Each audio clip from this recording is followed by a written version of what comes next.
Então, boa noite a todos. Informo que a reunião, né, a aula está sendo gravada. Essa é uma aula síncrona da disciplina de Economia Política 1 para a turma 2 e assíncrona para a mesma turma, né, de Economia Política 1, turma 1. Bom, para os alunos da turma 2, né, de Política 1, eu quero dizer que eu gravei uma aula hoje com a turma... Não, essa é a turma 2, né? Eu gravei uma aula hoje com a turma 1, em que eu discuto o método da economia política. Aí essa discussão se encerrou, certo? Eu fiz a gravação, daqui a pouco ela vai estar disponível, né? Está fazendo download, e assim que estiver disponível, eu vou enviar para vocês, certo? Saudações, Luiz Assi. Seja também bem-vindo. E a aula de hoje, para a turma 2, né? Dia 10 de setembro, vai ser uma continuidade, né? Ser uma continuidade, ou seja, nós já vamos começar a discussão do capital. Eu discuti o método com a turma 1, vou enviar para vocês a gravação, né, dessa aula hoje, e essa aula agora vai ser uma continuidade. Como eu já encerrei a discussão sobre o método, eu vou dar continuidade ao curso, né? E aí, até amanhã, domingo, etc., vocês vão ter as duas gravações disponíveis, da aula de hoje e a aula sobre método, que eu gravei com a turma 1.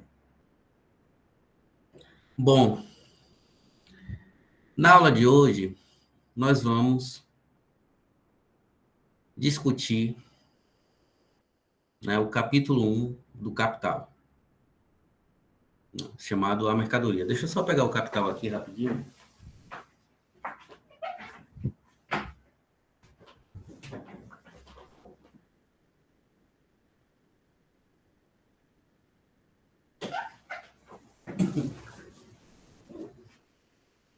Estou aqui, estou de posse do Capital, eu mandei, né, esse aqui, eu estou de posse da Boitempo, mas eu mandei para vocês da Abril Cultural, que também é uma excelente tradução. Bom, nós vamos tratar do capítulo 1, denominado A Mercadoria, que consta na seção 1, Mercadoria e Dinheiro. Certo? Então, esse é o primeiro capítulo do Capital. Nós vamos fazer a discussão hoje, certo? Então, vamos dar continuidade nas próximas aulas. E eu peço a vocês que vocês assistam a aula sobre método, porque lá essas aulas vai dar muito subsídio para a compreensão desse capítulo,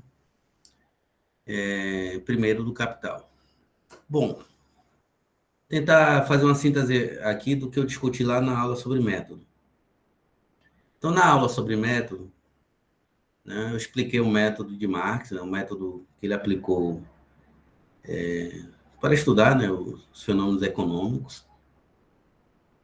E argumentei lá que o método de Marx é denominado, né, dentro da tradição marxista, de método das aproximações sucessivas. Vocês vão ver isso com detalhes na aula sobre metodologia, na aula sobre método, em Marx.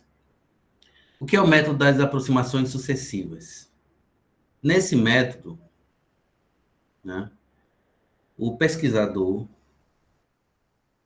ele vai iniciar o processo de elaboração, né, do conhecimento científico, né, de produção do conhecimento científico, partindo de categorias, conceitos e variáveis que ele considera como os conceitos e categorias ou variáveis fundamentais para análise teórica. Tá? Então, em todo o processo de produção do conhecimento científico, em todas as ciências em geral, na visão do Marx, né, o teórico sempre parte da abstração, certo? Sempre parte da abstração, e essa abstração não significa fugir da realidade. Tá? Essa abstração implica em considerar para análise, no momento inicial, as categorias e conceitos que são considerados mais relevantes ou fundamentais, deixando os demais aspectos que são considerados como secundários, né, de fora da análise num primeiro momento. De fora da análise num primeiro momento. E aí, com o decorrer do processo de análise, do processo de investigação científica do objeto, né, nós vamos incorporando aos poucos esses elementos, né, que foram abstraídos no primeiro momento, ou seja, que não foram incorporados à análise no primeiro momento. Certo? Então, por exemplo, é muito comum, né, quando as pessoas começam a estudar a economia política, ficar perguntando, cadê a análise sobre os preços? Você está falando sobre teoria do valor, cadê a análise sobre os preços? Porque a forma preço, que é uma forma econômica, né, é uma categoria, né, de análise, ela é abstraída da análise no primeiro momento. Isso também vai estar presente na análise do Marx. Então, se vocês pegam o Marx, o Smith e o Ricardo, primeiro eles vão fazer análise do preço não, do valor. E só posteriormente, né, terminando a análise do valor, né, é que vai sendo incorporada aos poucos a discussão sobre o processo de formação dos preços das mercadorias, dos bens e serviços. Tá? Porque no início da análise, a forma preço é considerada como uma categoria secundária e não fundamental para o estudo. O valor é muito mais importante quanto categoria de análise, quanto categoria econômica, em comparação com o preço. Então, é um aspecto que está presente em diferentes análises, né? Em diferentes abordagens da teoria econômica. Está em Ricardo, Smith, Marx, etc. Né?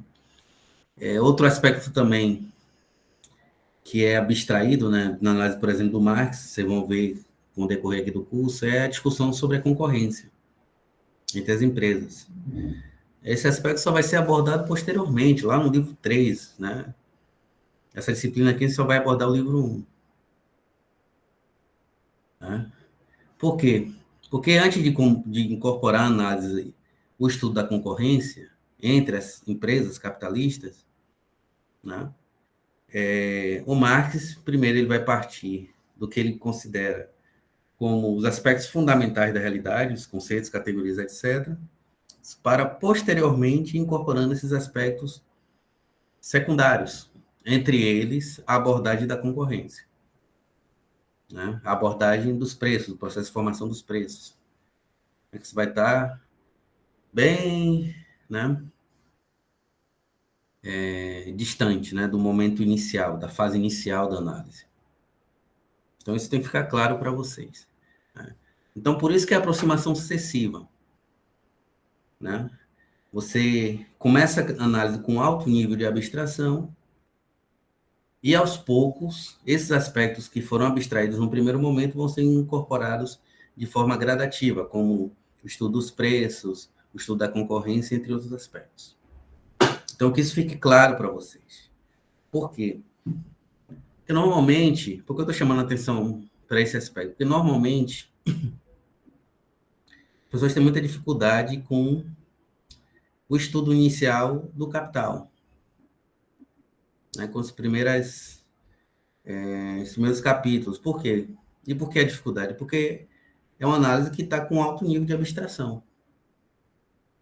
O Marx, nesses capítulos iniciais, só vai tratar daqueles aspectos que ele considera relevantes, aquelas variáveis, categorias, conceitos que ele considera relevantes. Né? E só com o decorrer da análise, né, que o nível de abstração vai diminuindo. Tá? Então, essa é a maneira de proceder cientificamente, segundo Marx. Tá? E que, na visão dele, decorre do próprio movimento efetivo, né, das ciências em geral. Tá?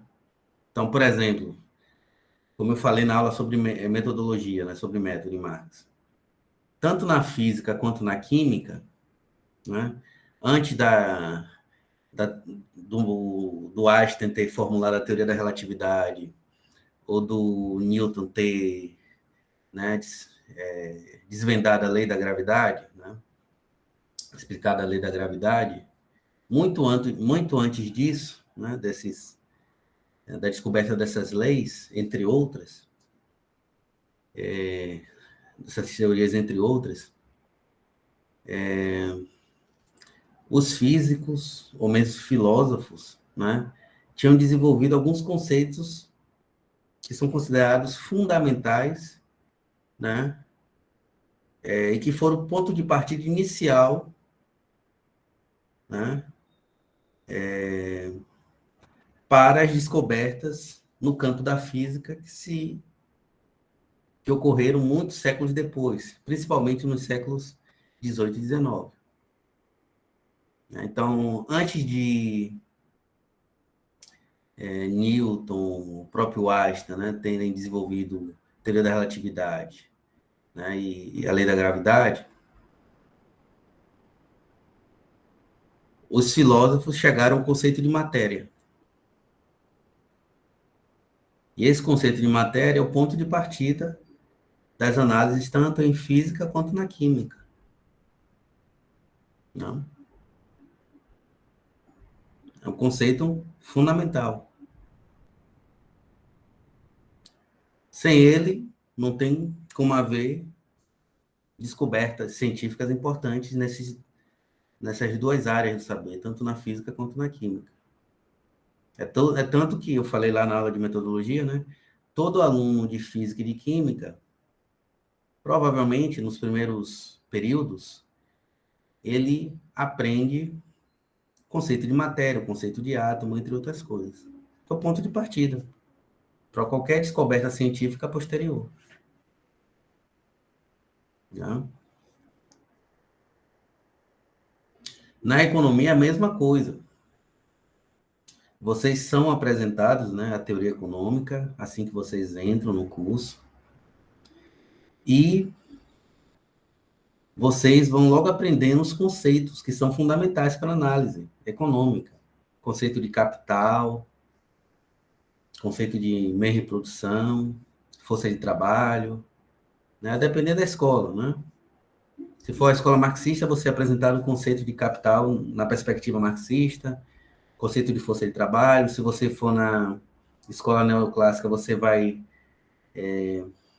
estudar a escola neoclássica, você vai logo aprender o conceito de capital de acordo com essa escola, né?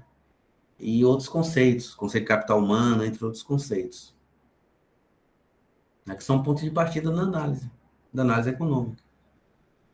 Tá? Então, essa é a maneira correta de se proceder cientificamente e que é válida tanto, né, para as ciências sociais quanto para as ciências naturais, física, química, biologia, etc. Né? Antes de você... A biologia estuda a vida, né?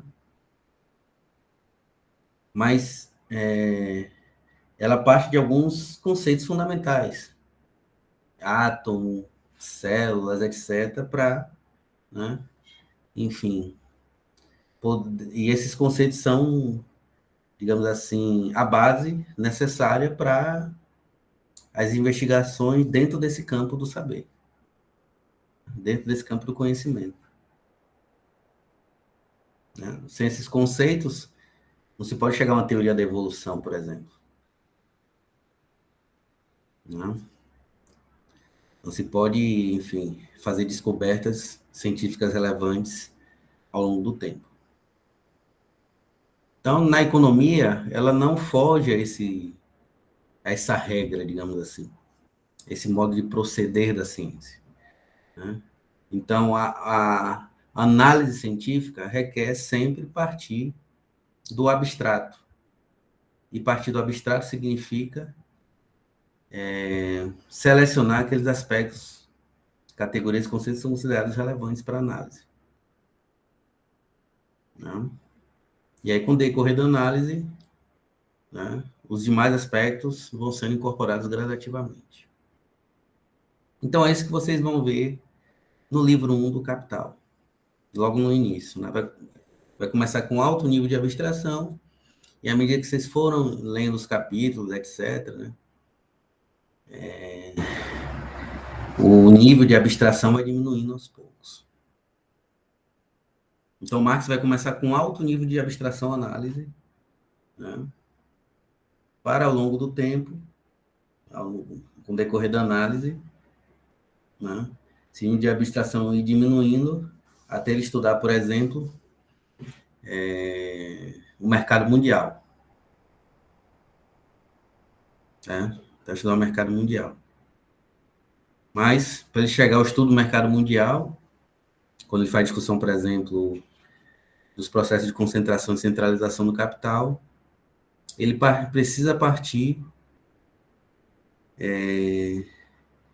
de conceitos que são, ao mesmo tempo, simples, rigorosos e também fundamentais para a análise. Então, o físico parte do conceito básico de matéria. É por isso que quem tem livro de química e de física, vai ver que os primeiros capítulos dedicados ao estudo do conceito de matéria. Matéria é tudo que ocupa lugar no espaço, né? Matéria é tudo que existe, né? Esse tipo de coisa. Não? Enfim. A própria filosofia, né? A própria história da filosofia, ela mostra essa necessidade também de se partir desses conceitos simples. Né? Então, o conceito de matéria, de átomos, etc., estão presentes em diferentes sistemas filosóficos.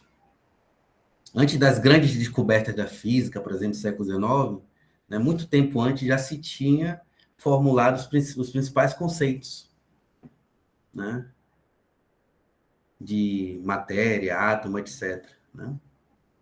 Os filósofos gregos mesmo já tinham uma ideia do que era o átomo, do que era a matéria. Entendeu? Então, isso foi o ponto de partida para as grandes descobertas da física, né, principalmente a partir do século XVIII, XIX, etc., né, século XX. Então, essa né, não é algo específico da análise de Marx, né? É algo que é comum a toda e qualquer ciência. Então, eu lá na aula de metodologia, né, só para deixar a turma inteirada aqui, a turma 2, eu, por exemplo, né, eu falei que no caso da química, né, e da física, o conceito mais simples, né, mais rigoroso e preciso possível é o conceito de matéria. Né? Aí do conceito de matéria você vai derivando, né, outros conceitos, né, mas com um nível menor de abstração. Tá? Então você parte do conceito de matéria, aí por exemplo você chega ao conceito de átomo. Do conceito de átomo você chega ao conceito de molécula, que a molécula é uma reunião de átomos. Tá? Aí de molécula você chega ao conceito de substância, que é o caso da água, por exemplo. Né? Então, você tem átomos de hidrogênio e de oxigênio. Quando eles se ligam, né, dois átomos de hidrogênio com um de oxigênio, você dá origem à molécula de água. Né?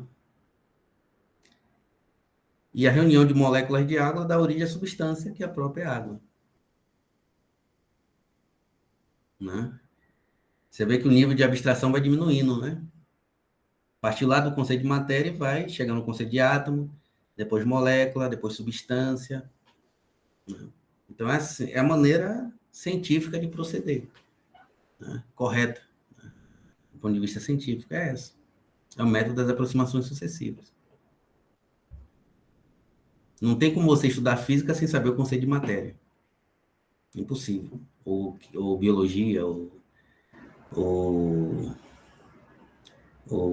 química. Da mesma forma, é impossível você estudar economia sem saber os conceitos de valor, capital. São os conceitos básicos, fundamentais. Você não vai, né? Por isso que a discussão sobre a teoria do valor é importante. Discutir a teoria do valor é como você está discutindo um conceito de átomo na física, ou de matéria. Seria algo parecido. Né? Seria algo assim. Vamos fazer uma comparação a grosso modo, né? Uma comparação entre esses dois campos, né? Seria algo parecido, assim, né? Em termos de importância, né? Para o conhecimento científico. Não tem como você estudar economia, fazer análise econômica sem partir desses conceitos básicos. Teoria do valor, né? O valor, né? O capital, etc. Você não vai estudar, você não vai poder estudar um mercado, seja um mercado mundial ou um mercado específico, que é o objeto da microeconomia, por exemplo, né? Sem partir desses conceitos fundamentais. Né? Esse conceito-chave, ou conceito base, digamos assim. Bom, vocês vão ver com mais detalhes na aula sobre metodologia. Bom, então, e além disso também, né, o conceito tem que ser simples, tem que ser preciso e rigoroso, né, fundamental. Ele também não pode ser um conceito genérico, como é o conceito de população, por exemplo. Conceito bastante genérico. Não diz nada, né, partindo do conceito de população para estudar um sistema econômico. Bom, vocês vão ver isso com mais detalhes na aula de metodologia. Bom, então lá no Capital, professor, né, como é que o Marx vai efetivamente colocar em prática esse método aí que você chamou de método das aproximações excessivas? Né? Como é que ele vai realizar esse processo de abstração? Certo? Como é que ele vai realizar esse processo de abstração? O que é que ele vai considerar fundamental e o que é que ele vai considerar como não fundamental? Que ele só vai incorporar a análise no período posterior da análise. Bom, então vamos tentar aqui recapitular como é que Marx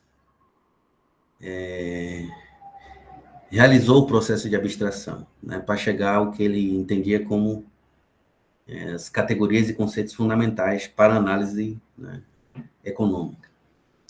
Bom, o Marx, ele observa o seguinte: o objeto de estudo fundamental da economia política, eu já falei para vocês antes, qual é o objeto fundamental da economia política? Alguém pode aí me responder essa pergunta? Qual é o objeto de estudo do economista? Alguém pode me responder? Alô? O mercado, deixa eu ver, a situação de mercado, tipo compra e venda, coisas relacionadas.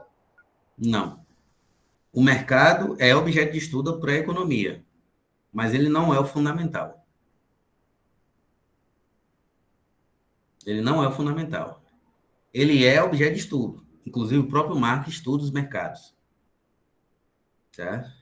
A Mas ele produção? não é objeto fundamental. Diga, Juliana. A produção?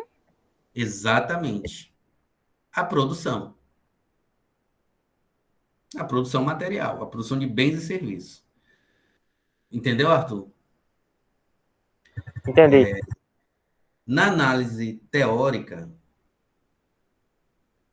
ó, e observando o seguinte, não é somente o Marx que chega a essa conclusão, não. Outros autores como Keynes e Smith chegaram também à mesma conclusão.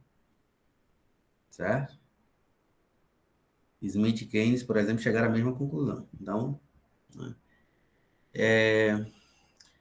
os mercados são importantes, né, e vão ser objeto de estudo tanto do Smith, quanto do Keynes, quanto do Marx. Só que o estudo dos mercados, no Marx, que é o que, né, o autor que vai ser o objeto aqui do nosso estudo, da nossa análise, os mercados eles vão ser estudados somente numa fase posterior da análise. Né? Porque na visão de Marx, a produção é o elemento fundamental. Não é o consumo, certo? Não é a troca, que é a relação de troca, né, que ocorre no mercado, que é o que o Arthur chamou a atenção. Não é a formação de poupança, certo? E não é também a distribuição, como pensava, por exemplo, o David Ricardo, né? Para o David Ricardo, o objeto de estudo fundamental da economia não é a produção, como em Marx e Keynes, por exemplo, né? Para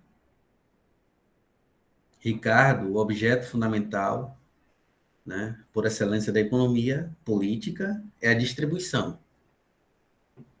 Nós vimos isso lá em HPE, né, mas é bom chamar a atenção aqui, né, para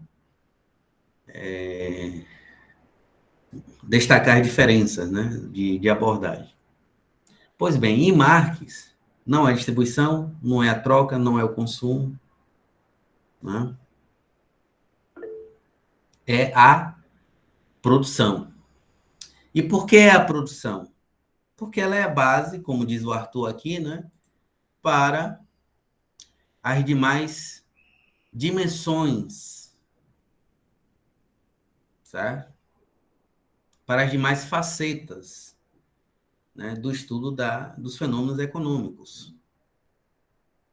Ou seja, o estudo da distribuição, das trocas, né, consumo, da formação de poupança, do investimento, etc.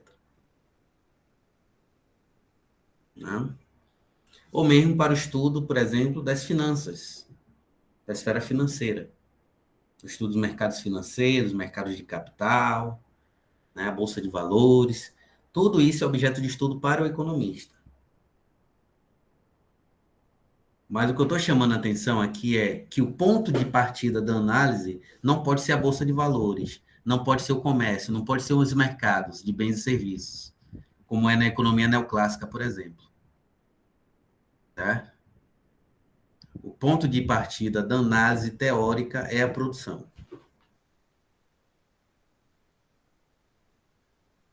Na visão de Marx, na visão de Keynes, certo? Na visão do Celso Furtado. Né? A teoria de desenvolvimento do Celso Furtado nada mais é do que uma teoria da produção. Né? Na visão do Smith. Lembra a discussão que ele fala, que ele faz, por exemplo, do papel da divisão do trabalho, no aumento da produtividade, do acúmulo de capital? Isso é estudo da produção. A teoria de desenvolvimento que ele formulou, que a gente viu lá em HPE. Né? Então, esse é o aspecto fundamental e que tem que ser o ponto de partida da análise, né, econômica. O ponto de partida da economia política é a produção.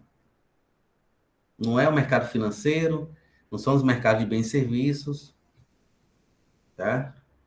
Não é o comércio, não é as finanças, não é as relações de distribuição. São as relações de produção. É a produção material propriamente dita. Tá? Então, esse é o ponto de partida da análise de Marx. A produção, como a Juliana destacou bem. Bom, dito isso, definido, né, a produção como aspecto fundamental da análise teórica,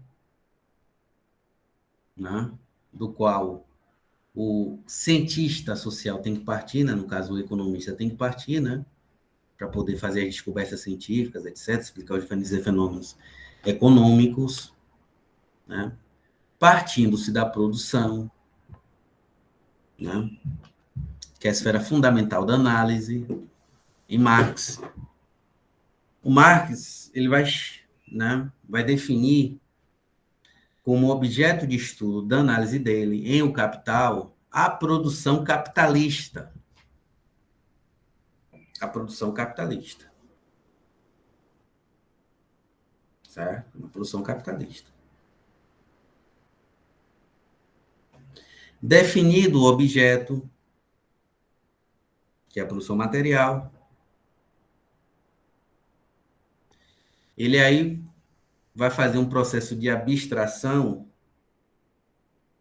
né, para chegar às categorias e conceitos que ele considera como mais simples, como mais relevantes para a análise teórica.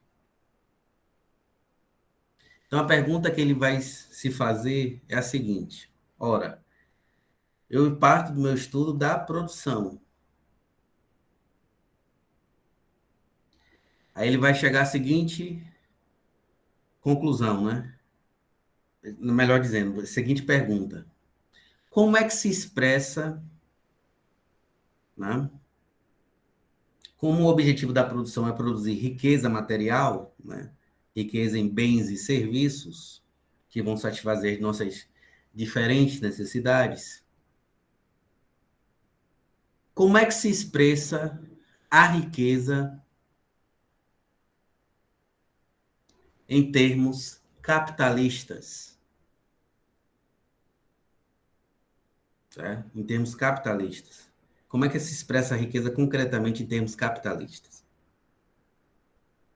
Né? E aí ele vai tentar. Se eu perguntasse a vocês, como é que se expressa a riqueza em termos capitalistas, pessoal? Se eu perguntasse a alguém aqui, como é que o que é que vocês me diriam? O que é que vocês me responderiam? Como é que está materializada a riqueza em termos da economia capitalista? Ela se expressa como, concretamente falando? Seria através do lucro e da acumulação de Digam. riquezas?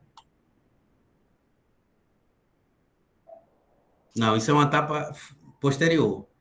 Eu falando em termos de, em termos mais simples possível. Não, não é troca, Carlos. Né? Não, também não é terra, capital e trabalho. Viu, Arthur? Como se expressa a riqueza na sociedade capitalista? Ou qual é a forma elementar da riqueza nesse tipo de sociedade?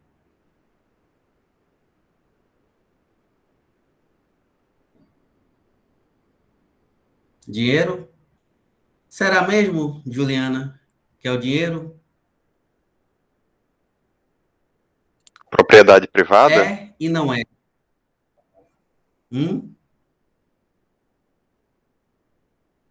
Ainda não. Eu só estou perguntando qual é a forma elementar da riqueza. Certo? Qual é a forma elementar da riqueza? Não é o dinheiro, Juliana. E sabe por que não é o dinheiro, Juliana? Também não é lucro, Lucas. Sabe por que não é o dinheiro? A pergunta, a resposta da Juliana foi interessante. Por quê? Porque essa é uma confusão que normalmente se faz. Né? Quando a gente fala em produção de riquezas, quando a gente fala em riqueza, né, material, a gente está falando riqueza sobre a forma de bens e serviços. Viu? Essa é a riqueza real, essa é a riqueza efetiva. O dinheiro por si só, viu, Juliana? Ele não é a forma elementar da riqueza. Nem em outras sociedades, na sociedade pré-capitalista, nem na própria sociedade capitalista. A forma elementar da riqueza são os bens e serviços produzidos e que vão satisfazer nossas inúmeras necessidades. Tá? O dinheiro é apenas a forma, né, monetária na qual se expressa essa riqueza real, que são os bens e serviços. Mas o dinheiro em si, ele não é a riqueza real. Ele é a riqueza sobre a forma de dinheiro, sobre a forma monetária. Tá? Sabe como vocês percebem isso mais claramente? Se vocês pegarem, né, uma moeda, uma nota de, por exemplo, cruzeiro ou cruzado, Era dinheiro, né? Antes da criação do Plano Real, né? Todos aqui, quer dizer, a maioria de vocês não conhece, mas o Plano Real, o início dele foi em 1994, certo? Em 1º de julho de 1994, né? Que essa moeda começou a circular, né? Enfim, na economia brasileira, certo? Antes disso, historicamente, era cruzeiro e cruzado. Pergunta a vocês. Essas notas de cruzeiro e cruzado hoje, tem algum valor? Tem algum poder de compra? Você compra alguma coisa com elas? Não. Não. Tal como também, daqui a 50 anos, né, o padrão monetário pode se modificar, entendeu? Então, a nota de R$ 100 hoje não poder comprar mais nada no futuro. É possível. Tá? Isso é possível. Entendeu? O padrão monetário pode mudar de uma época histórica em relação a outra. Então, o dinheiro por si só, ele não é riqueza, no sentido que a gente, né, que eu estou tentando chamar a atenção aqui de vocês. Ele não é riqueza real, não é riqueza efetiva. Peço desculpas. Ele não é riqueza real, não é riqueza efetiva. Não? A riqueza real exatamente. Ele é a forma de se expressar monetariamente, né? Ele expressa monetariamente a riqueza real. Ou é a riqueza real expressa em termos monetários. Né? Então, por exemplo, a riqueza real, esse mouse aqui, isso é riqueza real. Posso expressá-la monetariamente? Posso. Quanto é que custa? Acho que é R$ 80 esse mouse. R$ 80. Essa camisa, uns 40 e poucos reais eu acho que eu comprei. Né? Então, ela é riqueza real. Expressa monetariamente dá 40 e poucos reais. Certo? Você vai ali na C&A e compra. Acho que dá mais ou menos isso. Não me lembro agora do preço dela. Quer dizer, eu ganhei de presente. Essa daqui eu nem comprei. Mas a pessoa que me deu de presente, ela comprou. Né? Pagou. Ela é riqueza real. Por que ela é riqueza real e não o dinheiro que foi utilizado para comprá-la? Porque ela que satisfaz a minha necessidade. Eu não vou me investir com dinheiro, eu vou me investir com a camisa. Quando você fala que a riqueza real é o dinheiro, você está caindo na mesma confusão que caíram os mercantilistas em relação ao ouro e à prata. Certo? Eles chegaram à conclusão que a riqueza era expressa pelo acúmulo de metais preciosos, não é isso? Vocês lembram disso?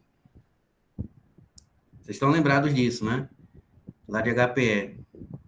Pois bem, pergunto a vocês, né? Tal como o ouro, a gente pode comer dinheiro? Não. Dinheiro mata a nossa fome com feijão? Não. Então, qual é a riqueza real? Eu preciso efetivamente de feijão ou de dinheiro? Eu preciso de quê? De feijão, não é isso? Para me alimentar? Eu preciso de arroz ou de dinheiro para me alimentar? De arroz. Para me investir, eu preciso de camisa ou de dinheiro? Camisa.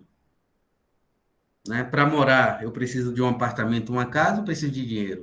Eu preciso de um apartamento e uma casa. Tá? Então, quando a gente fala em riqueza material, quando Marx está falando em riqueza material, ele está se referindo aos bens e serviços que são produzidos. É o óculos, né? Livros, armários, né? Enfim, caneta, lápis, borracha, celular, mouse, né? Enfim, vocês sabem. Tênis,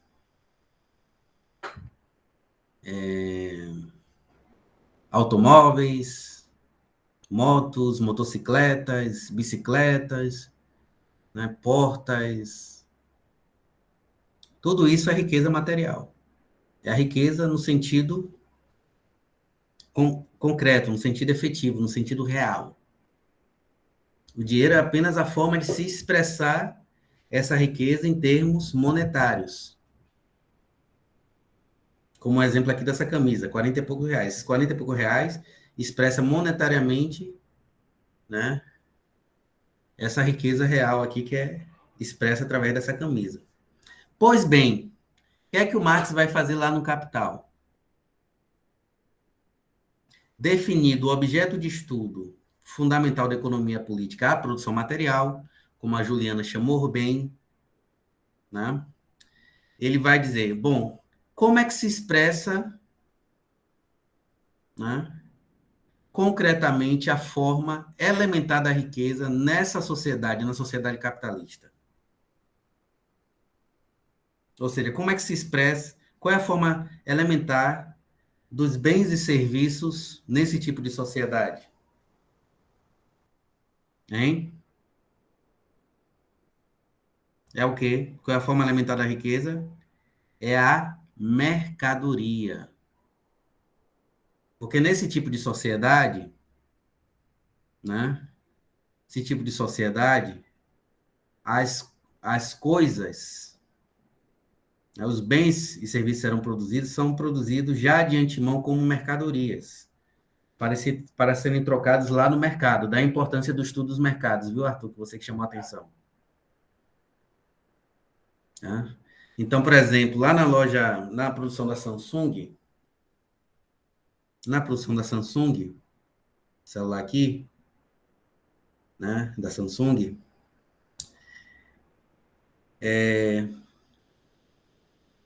os meios de produção foram combinados junto com a força de trabalho, e aí deu origem ao quê? Esses celulares, que foram produzidos lá nas fábricas da Samsung.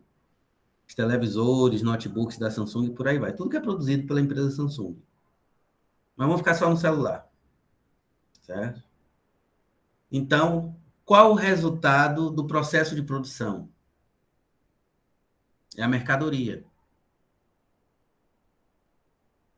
Então, a mercadoria é a forma elementar da riqueza nesse tipo de sociedade. Em outras sociedades, ou melhor dizendo, nas sociedades pré-capitalistas, né, os bens e serviços, né, os bens, principalmente os bens, né, tangíveis, etc., eles não eram produzidos como mercadoria. Então, a forma elementar da riqueza não assumia a forma de mercadoria. Certo? Então, lá na Idade Média, por exemplo, no feudo se produzia alimento, só que esse alimento não era transformado em mercadoria. Se produzia o alimento e o alimento era para consumir os habitantes do feudo. O senhor feudal, né, sua família e os camponeses que produziam. Mas a riqueza não, né, ele não assumia a forma elementar de mercadoria. Só que a riqueza na sociedade capitalista, que é o caso desse celular aqui, isso aqui é riqueza. Isso aqui serve para satisfazer a necessidade. Todos vocês aqui têm celular. Tem alguém que não tem? Acho que não, né? Tem alguém que não tem? No meu caso, eu estou falando isso porque no meu caso eu comecei a usar celular bem tarde. O meu primeiro celular foi quando eu tinha 26 anos. Né? Mas hoje, jovem já com 14, 15 anos já tem celular, né? Mas no meu caso eu comecei bem tarde a usar celular. Então, toda a riqueza no capitalismo, sempre vai assumir a forma de mercadoria. Então, essa é a forma elementar da riqueza. Então, para Marx, o estudo da economia capitalista tem que começar mediante o exame da forma mercadoria. Olha o que ele vai dizer aqui no início. Né?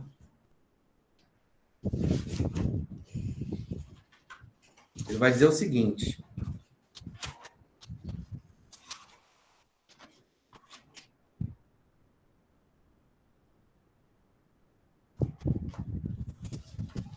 Isso é no primeiro parágrafo. Capítulo 1, a mercadoria. Seção 1. Os dois fatores da mercadoria, valor de uso e valor. Substância do valor, grandeza do valor. A riqueza das sociedades onde reina o modo de produção capitalista aparece como uma enorme coleção de mercadorias. E a mercadoria individual como sua forma elementar. Nossa investigação começa, por isso, com a análise da mercadoria. Entenderam o processo de abstração?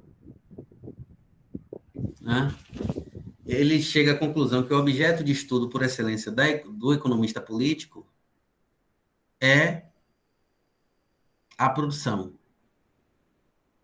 Certo? Chegada a essa conclusão, ele vai realizar o processo de abstração. Tá? Ele vai dizer o seguinte, a riqueza, nessa forma de sociedade, que é a sociedade capitalista, ela vai se expressar, né, através de uma forma elementar. Qual é essa forma elementar? A mercadoria. Então, a investigação do objeto tem que partir do estudo da mercadoria individual. Por isso que ele começa através do estudo da mercadoria individual. Isso não foi escolhido de forma aleatória. Essa escolha metodológica, essa escolha, né, do objeto, pressupôs um método de análise. Né? Então, é a metodologia que vai definir o que é importante e o que não é importante. Ou o que é secundário, melhor dizendo. Né? Então, ele começa pelo estudo da mercadoria porque ele chegou à conclusão, né, de que a produção é o objeto por excelência e, por sua vez, né, a riqueza material, né, a riqueza que assume a forma de bens e serviços em toda e qualquer sociedade, né, tem como forma elementar a forma mercadoria. É por isso que ele vai começar com a investigação da mercadoria individual. Então, veja que há um método por trás aí.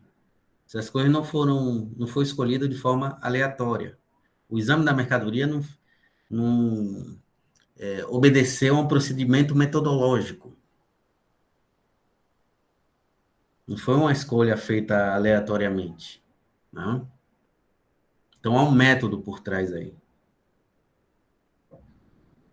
Ok? Ficou claro até esse presente momento, pessoal?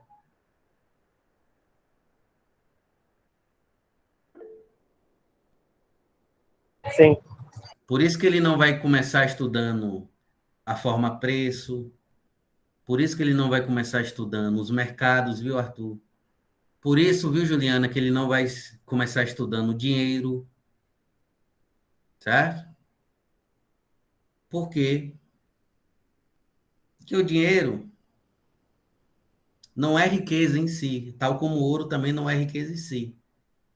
A gente não come dinheiro, né? Tal como a gente não come o ouro. Lembra lá a piada do Midas? Né? Ele confundiu o conceito de riqueza, né? Tal como é visto pela economia política. E essa confusão fez com que ele pedisse, né, que tudo que ele se tocasse transformasse em ouro. Só que a consequência desse pedido foi o quê? Que ele acabou morrendo de fome. E quando ele pegava lá o feijão para comer, o feijão virava ouro. Ele não podia comer o feijão. Né? Que agora o feijão era ouro. Então, a gente não come ouro, a gente se alimenta com ouro. Né? É a mesma coisa, né? Se a gente pedir para tocar... Se a gente pedir para... por exemplo, quando a gente tocar qualquer coisa se transformar em dinheiro, a gente vai morrer de fome também. Quando a gente tocar no feijão, o feijão vai virar uma nota de 100, 150 reais. A gente não come isso. Se a gente tocar na camisa, vai virar dinheiro. A gente não veste dinheiro. né? A gente precisa de um óculos, né? Como eu aqui. Aí toco no óculos, vira dinheiro, né? O dinheiro não funciona, né? Não tem a mesma utilidade do óculos, não é isso? Então, o dinheiro não é a forma elementar da riqueza. É a mercadoria a forma elementar da riqueza. Porque toda riqueza, né? Todo bem e serviço produzido assume a forma de mercadoria nesse tipo de sociedade. Daí o porquê que ele vai começar o estudo da mercadoria. Então, eu quero que isso fique claro para vocês não confundirem o conceito de riqueza na economia política com o conceito, digamos assim, que está no imaginário popular. Ah, o cara rico é o cara cheio de dinheiro. Não? Imagine uma pessoa que, que guardou cada moeda de cruzeiro ou cruzado e que juntou, né, várias notas de cruzeiro ou cruzado ao longo da vida, do tempo, né, ao longo do tempo. Hoje essas notas não valem nada, não compram nada. Certo? Não compram nada, exatamente nada. Se for ali na padaria, você não vai comprar nada com elas. Então, o dinheiro por si só não é riqueza. Riqueza são os bens e serviços que nós, né, consumimos, que satisfazem nossas inúmeras necessidades. Então, que esse conceito de riqueza fique claro para vocês. Né? Esse que é o verdadeiro conceito de acordo com economia política. Esse que é o conceito científico de riqueza material. Okay? Pois bem, então,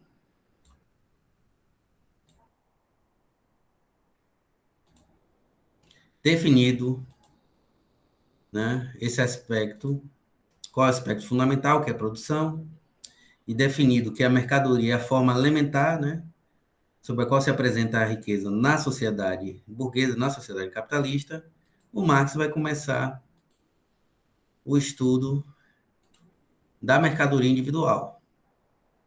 Já mostrei para vocês. Vou apresentar aqui a minha tela. O bom dessa discussão é que vocês já conhecem, então vocês já estão, né, que a gente falou um pouco na disciplina de HPE, né? Então, Marx, né, ele vai começar a discussão no Capital, Crítica e Economia Política, a discussão da mercadoria individual, o estudo da mercadoria individual. Então, a primeira coisa que ele vai notar é que toda forma elemental da riqueza, ou seja, toda mercadoria, ela sempre vai ter um duplo aspecto. Né? Toda mercadoria ela vai ter um valor de uso e ela vai ter um valor. Certo? Quando a gente fala de valor de uso, a gente está se referindo à utilidade da mercadoria. Ou seja, para que ela serve? Qual tipo de utilidade ela vai satisfazer? Né? Então, quando a gente está se referindo ao valor de uso de uma mercadoria, seja ela qual for, né? Nós estamos nos referindo à utilidade da mesma. Para que ela serve? Então, nessa condição de valor de uso, né, toda riqueza ela tem uma forma material específica, certo? Tem uma forma material específica. Então, por exemplo, esse celular aqui, ele tem uma forma material, que é essa aqui. É a forma material dele. O mouse também tem uma forma material, que é diferente da forma material do celular, que é diferente da lapiseira, que é diferente da forma material da camisa, que é diferente da forma material do óculos. Tá? Então, todo valor de uso tem uma forma material que é distinta dos demais. Né? Então, os valores de uso são diferentes E a diferença se comprova pela diferença na forma material de cada um dos valores de uso, dos diferentes valores de uso. Certo? Diferentes valores de uso. E todo valor de uso, por ter essa forma material distinta, né, vai satisfazer a diferentes utilidades. Então, todos nós sabemos qual é a satisfação, né, qual a utilidade que, né, o celular satisfaz. Por exemplo, fazer uma ligação. Né? Nós sabemos qual é a utilidade, né, que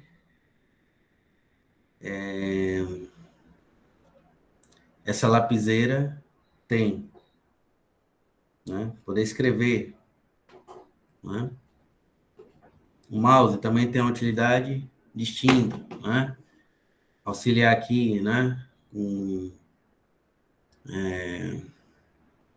Sei lá, por exemplo, Manuseio. como? Manuseio. No manuseio, exato, né? Auxiliar aqui na escrita, né? Nos documentos, Word, etc, né? O mouse, por exemplo, eu posso selecionar algo e deletar, por exemplo, né? Ou então clicar num site, num aplicativo, esse tipo de coisa, né? Nós sabemos qual é a utilidade do mouse. Isso não tem nada de misterioso, né? Então, os diferentes valores de uso satisfazem diferentes utilidades. Por isso que eles têm formas materiais distintas. Né? O óculos, o celular, o mouse, a lapiseira, né? O livro, tem formas materiais distintas. Né? Então, toda riqueza ela tem um conteúdo material específico. Seja a forma de um celular, seja a forma de um mouse, seja a forma de uma casa, de um carro, né? De um óculos, de uma camisa, de uma estante, né? De um suporte, de um armário, de uma mochila. Né? Podia passar aqui o dia, né, citando inúmeros exemplos de diferentes tipos de mercadorias, né? Diferentes tipos de valores de uso. São milhares, né? Milhões, né? Que satisfazem nossas múltiplas necessidades. Né? Batom, enfim, uma variedade aí, né? Notebooks e por aí vai. Pois bem, então, o valor de uso se relaciona diretamente com a utilidade da coisa, com a utilidade da mercadoria. Então, toda mercadoria vai ter esse aspecto que é o valor de uso. Não tem como uma coisa ser mercadoria e não ter valor de uso. Certo? Toda mercadoria tem valor de uso. Vai satisfazer uma utilidade específica. Não existe mercadoria sem valor de uso. Isso tem que ficar claro. É por isso que leite está estragado não é mercadoria. Leite estragado não tem mais valor de uso. Não serve mais para o consumo humano. Certo? Dinheiro falsificado também não tem valor de uso. Vou chegar à teoria do dinheiro, eu vou explicar melhor isso. Né? Mas o dinheiro, por exemplo, não tem valor de uso. Que é de servir de equivalente geral. Mas isso aí, né? Por isso que dinheiro falsificado não tem valor de uso. Não é mercadoria. Por isso que ninguém aceita dinheiro falsificado. Você pode ser preso e tudo se utilizar, né, dinheiro falso nas transações, né?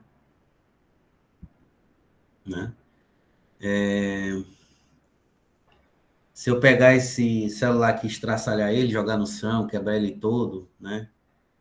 A tal ponto dele não poder ser nem consertado mais, ele deixa de ser mercadoria porque ele não vai ter mais valor de uso. Se eu partir ele no meio, ele não vai ter mais valor de uso. Certo? Se eu derreter essa caneta aqui no fogo, sei lá, né, ela também não vai ter mais valor de uso. Então, toda mercadoria tem valor de uso. Toda mercadoria vai satisfazer uma necessidade específica. Né? E a outra dimensão, né?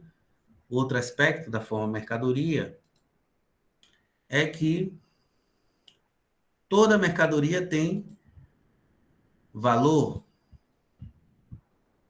Não tem como uma coisa ser mercadoria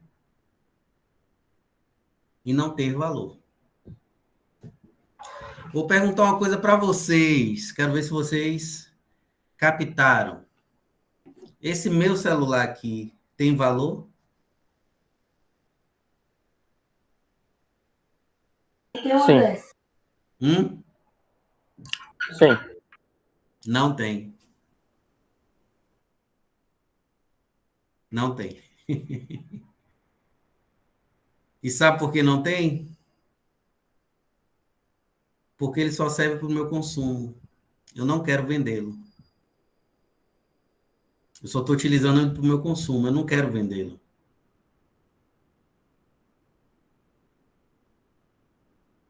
Entendeu? Esse celular era mercadoria, né? Na época que ele era mercadoria para a loja que o vendeu, para mim. Foi até numa livraria aqui, acho que foi a Saraiva. Comprei na livraria Saraiva esse celular, em 2017. No final de 2017, vai fazer 4 anos já. Então, ele era mercadoria para Saraiva. Mercadoria Saraiva, porque ele tinha valor de uso e ao mesmo tempo tinha valor. Para mim, ele só tem valor de uso. Eu utilizo ele para ligar para as pessoas, para minha mãe, etc. Mas ele não tem valor, então ele deixou de ser mercadoria. Para ser mercadoria, tem que ter as duas propriedades: valor de uso e valor. Certo?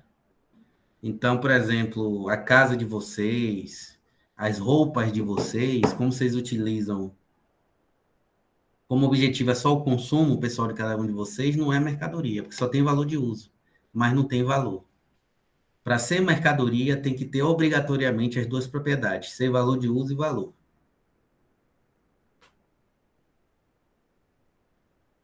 Ser valor de uso e valor. Esse óculos aqui meu, diga, Arthur, fale. Por exemplo, se no caso do senhor decidir vender o celular, aí ele se torna uma mercadoria, tipo com valor de uso e valor. Torna. Porque ele vai ter as duas propriedades. Ele vai ter valor de uso, né? Porque mesmo eu querendo vender, a pessoa que, né? Ele ainda vai continuar servindo, né? Para fazer ligações, etc. Né? Ou para a pessoa ficar vendo vídeos na internet, né? No YouTube, né? No celular, nos aplicativos, né? Como também, né? Além do valor de uso, que ele vai continuar tendo, é o mesmo, ele também vai ter valor, que vai ser expresso no preço dele, no preço que eu vou vendê-lo. Desculpem. Solucionou hoje demais. Entendeu? Então, para ser mercadoria, tem que ter as duas propriedades, valor de uso e valor, senão não é mercadoria. Então, por exemplo, vocês vão aí nas lojas aí do shopping, né? Tudo que é vendido no shopping é mercadoria. Por quê? Tem as duas propriedades, é valor de uso e tem valor. E são empresas capitalistas que vendem essas mercadorias. C&A, Riachuelo, Renner, lojas americanas, a loja de eletrodomésticos, né? Que tem aí pelo shopping, espalhada aí pelo shopping de Aracaju. Certo? Numa concessionária, o automóvel é mercadoria, porque ele tem valor de uso e tem valor. Tem que ter as duas propriedades, pessoal. Né? Tem que ter obrigatoriamente o valor de uso, porque não só é riqueza material se tiver valor de uso. independentemente de ser mercadoria ou não. Certo? Então, por que isso aqui é riqueza material? Porque satisfaz a uma necessidade específica, fazer ligações, né? Se comunicar aqui com outras pessoas, né? Que não estão, que estão distantes fisicamente, digamos assim. Então, é valor de uso. Então, é riqueza material. Mas, para ser mercadoria, além do valor de uso, tem que ter valor. Se alguma dessas duas propriedades estiver ausente, ou valor de uso, ou valor, não é mercadoria. É isso que eu quero chamar a atenção de vocês. Certo? Vou dar um exemplo. A feijoada que a mãe de vocês aí faz para vocês, né? O café que ela faz, não é mercadoria. Por que não é mercadoria? Porque só tem valor de uso. Serve para alimentação de vocês. Mas não tem valor. Agora, um café da manhã num restaurante, uma feijoada, né, num restaurante que vocês comem, é mercadoria. Porque tem valor de uso de um lado, tem essas duas propriedades. Tem valor de uso, satisfaz uma necessidade específica, por isso que é riqueza material, e ao mesmo tempo tem valor.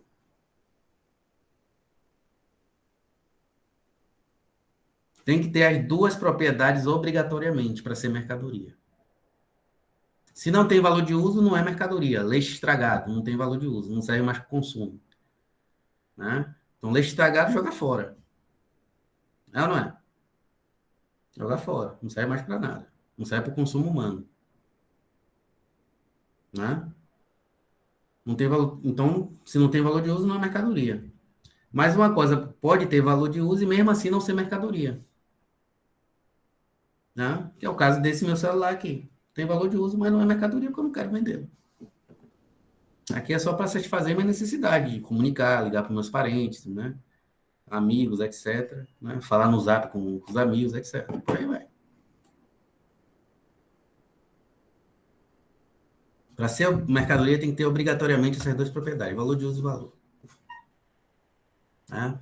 Valor de uso sempre se relacionando com a utilidade específica das diferentes mercadorias. E cada mercadoria vai satisfazer uma necessidade humana específica. A do celular uma, a do mouse é outra, da lapiseira é outra, do livro é outra, né? São diferentes tipos de necessidades. Por isso que eles têm formas materiais distintas. E valor, né? E a outra dimensão é o valor. E o valor tem a ver com o poder de compra da mercadoria. Né? Valor nada mais é do que a capacidade de compra, como eu já falei para vocês lá em HPE. Então, toda mercadoria tem que ter poder de compra. Se não tiver poder de compra, não é mercadoria. Tá? Toda mercadoria tem que ter capacidade de comprar outras mercadorias diferentes. O dinheiro em si é uma mercadoria, que pode comprar outras. Só que é uma mercadoria de tipo especial, que eu vou falar mais adiante, né, do curso, quando eu começar a discussão sobre a teoria do dinheiro.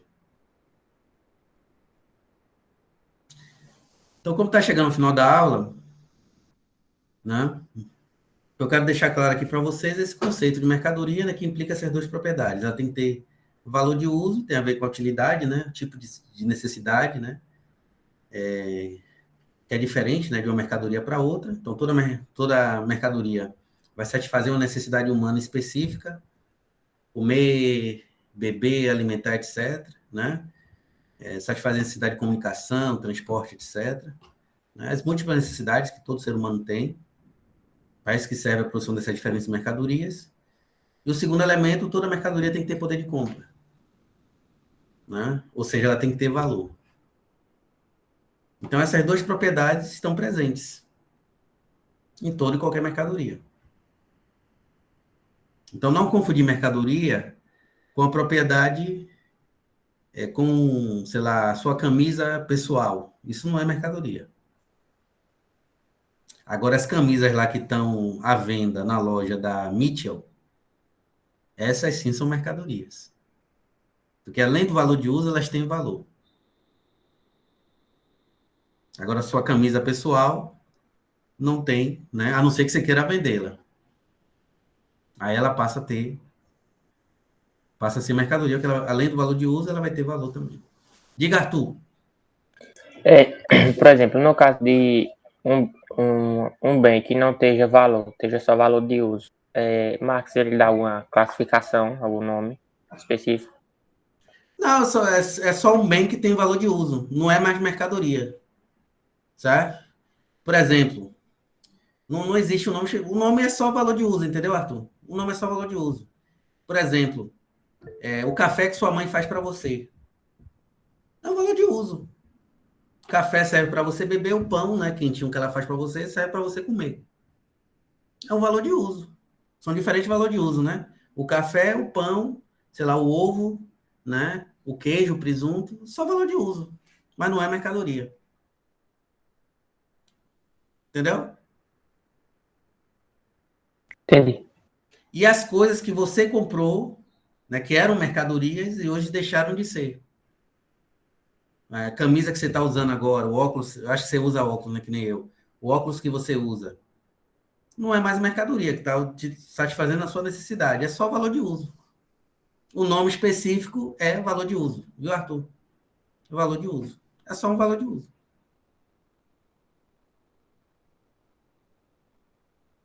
Certo? Ou então você pode dizer assim, não, é um bem material. Você pode também falar que é um bem material. Certo? É um bem material, né? O óculos é um bem material. A camisa é um bem material. Tá? O celular é um bem material. Né? Ou então você também pode chamar de valor de uso. Ok? Ok. Mais alguma dúvida sobre o conceito de mercadoria? Alguém quer te tirar alguma dúvida?